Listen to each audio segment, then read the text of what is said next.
নমস্কার, আপনারা দেখছেন চেতনা টিভি। রাইস অনলাইন ক্লাসে আপনাদের সঙ্গে রয়েছে আমি স্মৃতি। স্বপ্ন তো আমরা সকলেই দেখি, কিন্তু সেই স্বপ্ন যাতে পূরণ হয়, যাতে সত্যি হয়, তার জন্য সঠিক সিদ্ধান্ত, সঠিক পথে আমরা সবাই এগোতে পারি কি? বোধ হয় না।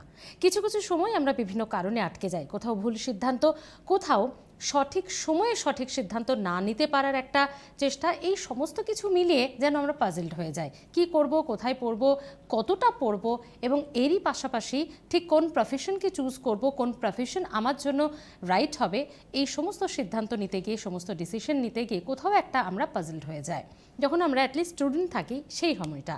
কিন্তু যাতে আপনারা পাজলড না হন, যাতে আপনাদের কোনো সমস্যা না হয়, সঠিক পথ আপনাদেরকে দেখাচ্ছে রাইস এডুকেশন। আজ রাইস অনলাইন ক্লাসে এই মুহূর্তে আমরা বেশ কিছু গুরুত্বপূর্ণ বিষয় নিয়ে আলোচনা করব। তার সঙ্গে পড়াশোনা তো থাকছেই, ফিজিক্স আজকের সাবজেক্ট, এবং টপিকটা তো স্যার বলে দেবেন। স্যার কল্যাণ ঘোষ, রাইস এডুকেশনের টিচার, আমাদের সঙ্গে রয়েছেন। স্যার, আপনাকে স্বাগত রাইস অনলাইন ক্লাসে।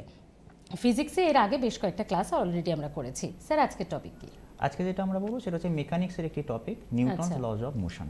আচ্ছা স্যার, এটা আমাদের কম্পিটিটিভ এক্সামগুলোর জন্য কতটা ইম্পর্টেন্ট, ছোট্ট করে একটা। বিভিন্ন এক্সামে যদি আমরা পিএসসির দিকে তাকাই বা যদি আমরা সর্বভারতীয় পরীক্ষার দিকে তাকাই ইউপিএসসিতে, সেখানে মেকানিক্সতে কিন্তু প্রশ্ন থাকেই। এবং মেকানিক্স মানেই হচ্ছে প্রথমেই আমরা যে জিনিসটা পড়ি সেটা হচ্ছে নিউটনস লজ অফ মোশন। অর্থাৎ এই টপিকটিকে বাদ দিয়ে মেকানিক্স কোনোভাবে তৈরি হতে পারে না। তো আজকে আমরা সেই টপিকটি নিয়ে আলোচনা করব। বাহ, সঙ্গে কোন টাইপের প্রশ্ন আসে, কোন টাইপের কিভাবে আমরা প্রিপেয়ার্ড হব সেই জন্য এগুলো তো থাকছে টিপস। আমরা নিউটনস লজ অফ মোশন পড়ব, তারপরে এই রিলেটেড কি ধরনের কোশ্চেন আসতে পারে বা এসছে সেগুলো আমরা ডিসকাস করব। ওকে স্যার, আমরা ক্লাসে চলে যাই। একদম। তো আজকে যেমনটা আমি বললাম, আজকে যে টপিকটি আমরা করব সেটি হচ্ছে মেকানিক্সের একটি ফাউন্ডেশন বলা যেতে পারে। ফিজিক্সে মেকানিক্স অনেক রকমভাবে আমরা পাই, মেকানিক্সকে অনেক রকমভাবে পাই, এটা খুব ভাস্ট একটা কনসেপ্ট। আজকে আমরা যে টপিকটি পড়ব সেটি হচ্ছে ক্লাসিক্যাল মেকানিক্সের একটি পোরশন। তো ক্লাসিক্যাল মেকানিক্স পড়তে গেলে প্রথমেই আমাদের যেটা পড়তে হয় যে মোশন, মেকানিক্স মানেই হচ্ছে মোশন। তো এই যে মোশন, এই মোশন সম্পর্কে প্রথম যিনি চিন্তাভাবনা করেছিলেন তার নাম হচ্ছে গ্যালিলিও। মোশন অনেক রকমের হতে পারে।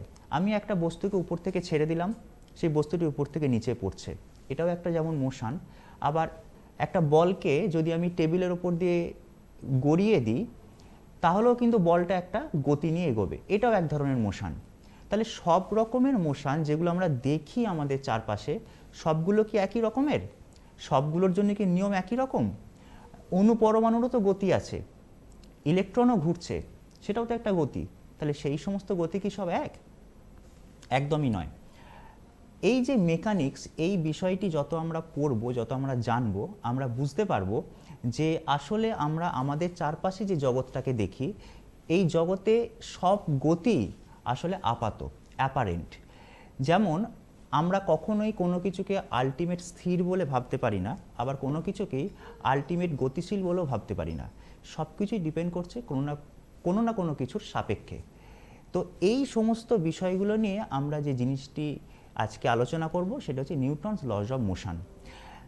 এইটা বলার আগে আমাদের একটু ব্যাকগ্রাউন্ডটা জানতে হবে যে নিউটনস লজ অফ মোশন যখন আমরা পড়ব তখন কিন্তু আমাদের একটা জিনিস মাথায় রাখতে হবে, এই যে গতি, এই গতি সম্পর্কে প্রথম ধারণা দিয়েছিলেন, আমি আগেই যেমন বললাম, গ্যালিলিও। তাহলে নিউটনস লজ অফ মোশন পড়ছি কেন? একটু খেয়াল করে দেখো, নিউটনস কথাটা কিন্তু এখানে ব্যবহার হচ্ছে। আমরা কিন্তু শুধু লজ অফ মোশন বলতে পারতাম, সেটা কিন্তু বলছি না, আমরা বলছি নিউটনস লজ অফ মোশন। এই বলাটার কারণ কি? কারণটা হচ্ছে এটাই যে আসলে নিউটনেরও আগে গ্যালিলিও যে আইডিয়াগুলো দিয়েছিলেন সেই আইডিয়াগুলো অনেক বেশি ফিলোসফিক্যাল ছিল। নিউটন সেই আইডিয়াগুলোকে ম্যাথামেটিক্যালি অ্যারেঞ্জ করে আমাদের সামনে অনেকটা অর্গানাইজড ওয়েতে তুলে ধরেছিলেন। সেই জন্যে আমরা এটাকে আলাদা করে নিউটনস লজ অফ মোশন বলছি। আচ্ছা, তো আমরা জাস্ট যদি একটু দেখে নিই আমাদের ব্যাকগ্রাউন্ডটা সম্পর্কে, তো আমরা আলোচনা করলাম, তোমরা এটা এখানে দেখতেই পাচ্ছ যে sir Isaac Newton Newton's lodge of motion আবিষ্কার যেমন করছেন, তেমনি তার আরও একটা বিখ্যাত কাজ হচ্ছে লজ অফ গ্র্যাভিটিকে আবিষ্কার করা। অর্থাৎ সবই কিন্তু মোশনের একটা পার্ট। আমরা কিন্তু এই জিনিসগুলো আস্তে আস্তে ডিসকাস করব। তো দেখা যাক। দেখো, আমাদের আজকের টপিকটার নাম হচ্ছে নিউটনস লজ অফ মোশন। আমরা জানি নিউটনের 3টে ল আছে, অর্থাৎ নিউটনস লজ অফ মোশনের 3টে ল আছে, first law, second law, third law. তো প্রথমে হচ্ছে ফার্স্ট ল।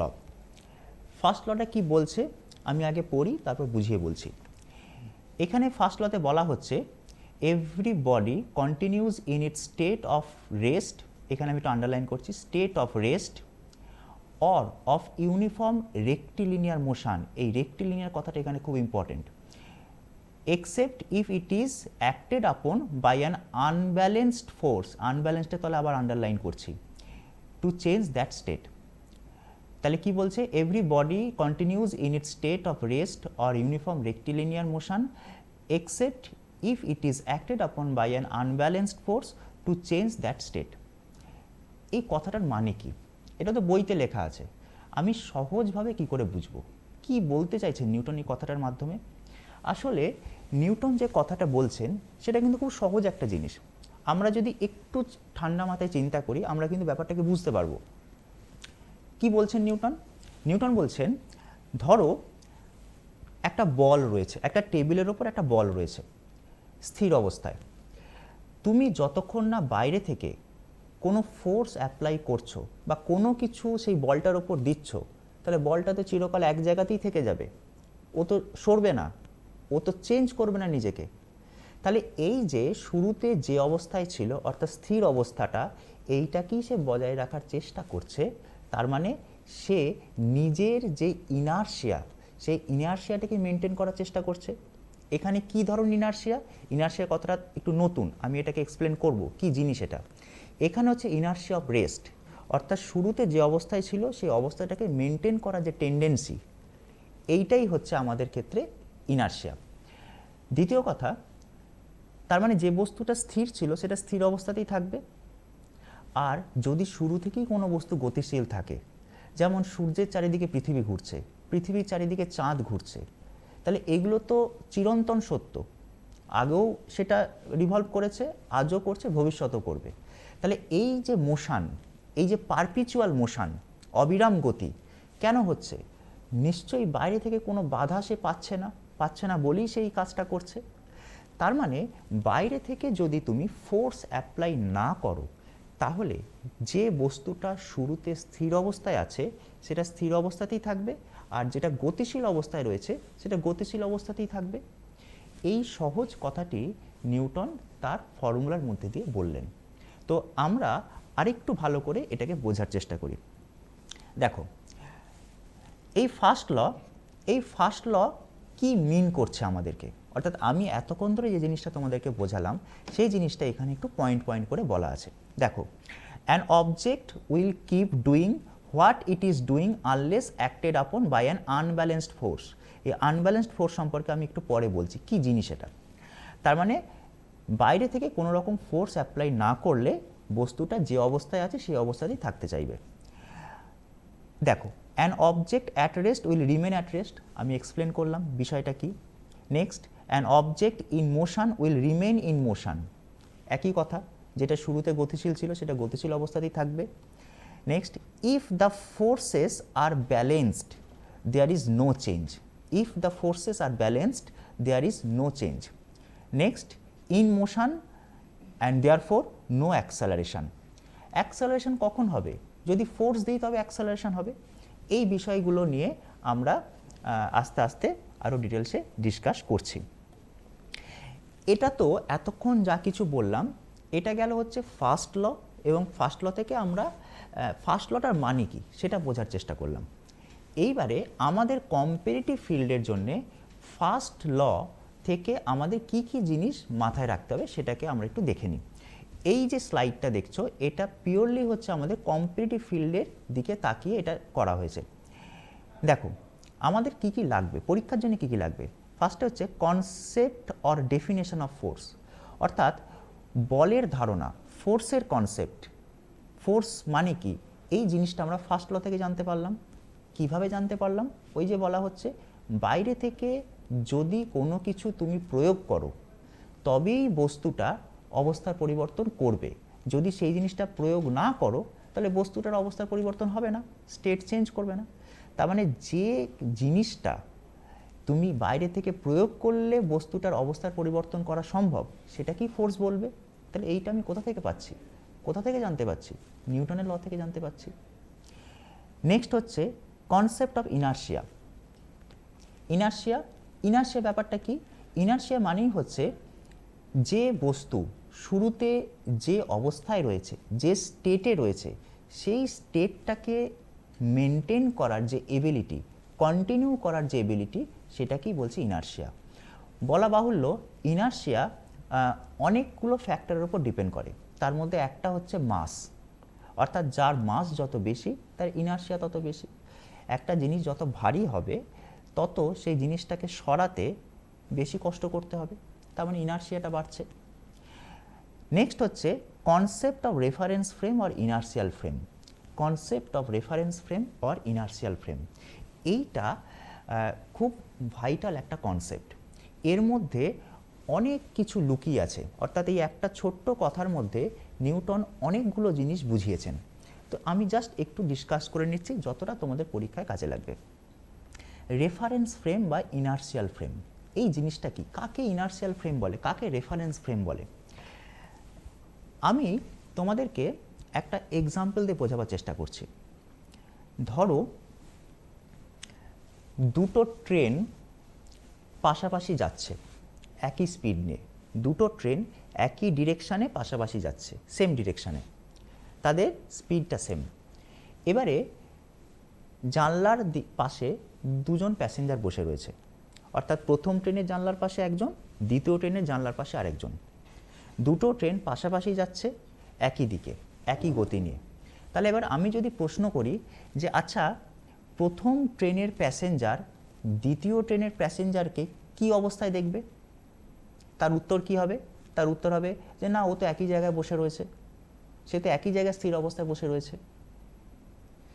এবার আমি যদি এই প্রশ্নটা স্টেশন মাস্টারকে করতাম যে আচ্ছা, দুটো ট্রেন যে যাচ্ছে, প্যাসেঞ্জাররা কি অবস্থায় রয়েছে, স্টেশন মাস্টারের উত্তর কি হতো?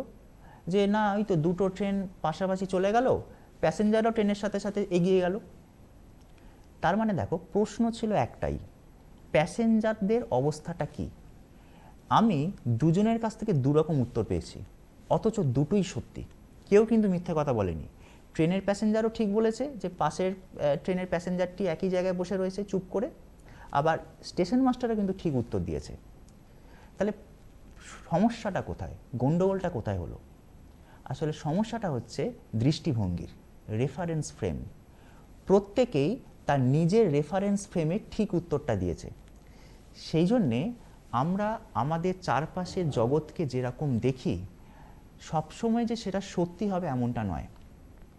প্রথমে আমরা কি ধারণা তৈরি করেছিলাম? পৃথিবী স্থির, সূর্য পৃথিবীর চারিদিকে ঘুরছে, কারণ আমরা তাই দেখি, সকাল থেকে উঠে সূর্যকেই মুভ করতে দেখি। পৃথিবীর মোশনটা কিন্তু আমরা খালি চোখে বুঝতে পারি না। পরবর্তীকালে অনেক রিসার্চ করে অনেক সায়েন্টিস্টরা মিলে সেটা বলেছেন যে না, সূর্য স্থির, পৃথিবী ঘুরছে। তাহলে এই যে কন্ট্রাডিকশান, এটাও কিন্তু রেফারেন্স ফ্রেমের জন্যই হয়েছে। অর্থাৎ রেফারেন্স ফ্রেম মানে কি? রেফারেন্স ফ্রেম মানে হচ্ছে আমি আমার চারপাশের যে নেচার, যে ইউনিভার্স, তাকে যেভাবে দেখছি সেটাই হচ্ছে আমার রেসপেক্টে ঠিক, আমার রেসপেক্টে। সেটা অন্য কারোর রেসপেক্টে পাল্টে যেতেই পারে, ঠিক আছে? বেশ, যেমন আমরা পৃথিবীতে থেকে সবাই সবাইকে স্থির দেখি, কারোর গতি কিন্তু আমরা বুঝতে পারি না। কিন্তু কেউ যদি আমাদের স্যাটেলাইট থেকে ট্র্যাক করে, স্যাটেলাইটের রেসপেক্টে কিন্তু আর্থ মুভ করছে, ফলে স্যাটেলাইটের রেসপেক্টে কিন্তু আমরা সবাই মুভ করছি। সেই কারণেই আলটিমেট রেস্ট বা আলটিমেট মোশন আসলে কিছু বলা যায় না। যা কিছুই আমরা বলি, যত রকমের মোশন আমরা দেখি, সবই হচ্ছে কোনো না কোনো কিছু রেসপেক্টে। তবে পরবর্তীকালে আইনস্টাইন যখন তার রিলেটিভিটি আবিষ্কার করলেন, সেই সময় লাইটের স্পিডটাকে অপটিমাম ধরে নিয়েছেন, ঠিক আছে? তো সেটা আমাদের অন্য ইস্যু। আমাদের এই যে আলোচনা, সেটা আমাদের সেই রিলেটিভিটি আলোচনা এটার মধ্যে আসবে না। বেশ, তাহলে আশা করি আমরা আমাদের কম্পিটিটিভ ফিল্ডের জন্য যে জিনিসটা লাগবে সেটা হচ্ছে এই তিনটে পয়েন্ট। নিউটনের ফার্স্ট ল থেকে আমরা কি কি জিনিস জানতে পারি। খুব সাবধান, আবারও বলছি, কনসেপ্ট অফ ডেফিনেশন ফোর্স এইটা কিন্তু আমাদের একটু সাবধানে পড়তে হবে, ঠিক আছে? কেন এটার উপর আমি জোর দিলাম সেটা একটু পরে তোমরা বুঝতে পারবে। বেশ, আমরা আরেকটু ডিপলি এই বিষয়টাকে নিয়ে আলোচনা করি, কারণ এই জায়গাটা কিন্তু আমাদের একটু ক্লিয়ার করতে হবে। দেখো, আমরা একটা এক্সপেরিমেন্ট দেখছি। কি এক্সপেরিমেন্ট? খুব সিম্পল, দুটো বালতি রয়েছে, একটা খালি বালতি, একটার মধ্যে কিছু বালি রয়েছে। এবার তোমাকে যদি বলা হয় যে তুমি এই দুটো বালতিকে একটু ঠেলে সরাও, তো তোমাকে বলা হলো যে এই যে দুটো বালতি রয়েছে একটু ঠেলে সরাও, তো তুমি খুব সহজেই বলে দিতে পারবে যে যেটাতে বালি বেশি রয়েছে সেটাতে ঠেলতে গেলে বেশি কষ্ট করতে হবে। খুব স্বাভাবিক এটা। প্রশ্ন হচ্ছে কেন? আমরা স্বাভাবিকভাবে এটা অনুভব করছি, কিন্তু বিজ্ঞানটা কোথায়, সায়েন্সটা কোথায়, কেন এরকম হচ্ছে? হচ্ছে এই কারণে, আমরা একটু আগেই বলেছি, ইনারশিয়ার অন্যতম একটা কারণ হচ্ছে মাস। তাহলে যার মাস বেশি তার ইনারশিয়া বেশি। তার মানে বালি ভর্তি যে বালতিটা রয়েছে সেটার মধ্যে মাস বেশি আছে, তাই তার ইনারশিয়া বেশি। ইনারশিয়া বেশি থাকার অর্থ হচ্ছে সে শুরুতে যে অবস্থায় ছিল, স্থির অবস্থায় ছিল, সেই অবস্থাটাকে মেনটেন করার যে এবিলিটি, যে প্রবণতা, সেটা তার অনেক বেশি। তাই তাকে ঠেলে সরাতে, তাকে গতিশীল করতে বেশি ফোর্স দিতে হবে। এটাই হচ্ছে নিউটনের যে ইনারশিয়া তার একটা অ্যাপ্লিকেশন। যত ভারী বস্তু তাকে সরাতে গেলে তত বেশি কষ্ট করতে হবে। বেশ, আচ্ছা, নেক্সট এইবারে যেটা আমরা আসব সেটা হচ্ছে ব্যালেন্সড ফোর্স, আনব্যালেন্সড ফোর্স। এখানে আমি একটা কথা বলতে চাই। নিউটন, এই যে আমরা ফোর্স কথাটা বলছি, ফোর্স কিন্তু এর অনেক রকমের সেগমেন্ট আছে। কি কি? একটা হচ্ছে কন্ট্যাক্ট ফোর্স, একটা হচ্ছে নন কন্ট্যাক্ট ফোর্স। কি কি? লিখে দিই, কন্ট্যাক্ট ফোর্স, আর একটা হচ্ছে নন কন্ট্যাক্ট ফোর্স। কি জিনিস এটা? কন্ট্যাক্ট ফোর্স কি, নন কন্ট্যাক্ট ফোর্স কি? কন্ট্যাক্ট মানে যেটা টাচ করে হবে। কীরকম ব্যাপার? ধরো এই যে এখানে আমার এই বস্তুটা রয়েছে, এই যে বস্তুটা, আমি যদি এই বস্তুটাকে সরাতে চাই, আমি বস্তুটাকে সরাতে চাইছি, তাহলে কিভাবে সরাবো? আমাকে এর ওপর টাচ করতে হবে। টাচ করলে তবে আমি এটার ওপর ফোর্স অ্যাপ্লাই করতে পারবো, তবে বস্তুটা সরবে। তাহলে যতক্ষণ আমি টাচ করছি ততক্ষণ কিন্তু এর কোনো মোশন নেই। এটা হচ্ছে কন্ট্যাক্ট ফোর্স। বলা বাহুল্য, নিউটনের যে কনসেপ্ট সেটা কিন্তু কন্ট্যাক্ট ফোর্সের ওপর রয়েছে। ওকে, নন কন্ট্যাক্ট ফোর্স কোনগুলো? নন কন্ট্যাক্ট ফোর্স হচ্ছে যে ফোর্সগুলো আমরা দূর থেকে অ্যাপ্লাই করতে পারি। কিভাবে? যেমন ম্যাগনেট, একটা ম্যাগনেট রয়েছে আর একটা ম্যাগনেট রয়েছে, সেটা রিপালশনও হতে পারে, অ্যাট্রাকশন হতে পারে। তাহলে কেউ কিন্তু কাউকে টাচ করছে না, দূর থেকেই ঘটনাটা ঘটছে, তাহলে এটা হলো নন কন্ট্যাক্ট ফোর্স। তাহলে কন্ট্যাক্ট ফোর্স, নন কন্ট্যাক্ট ফোর্স আমরা বললাম। আমরা এবার ব্যালেন্সড ফোর্স, আনব্যালেন্সড ফোর্স সম্পর্কে আলোচনা করব। স্যার যাব অবশ্যই, এই টপিকটার এই পয়েন্টটার দিকে যাব, তবে একটা ছোট ব্রেক নেওয়ার সময় হয়ে গেছে। একটা ছোট্ট বিরতির পর ফিরে আসছি আজকের এই ফিজিক্সের ক্লাসে, সঙ্গে থাকুন।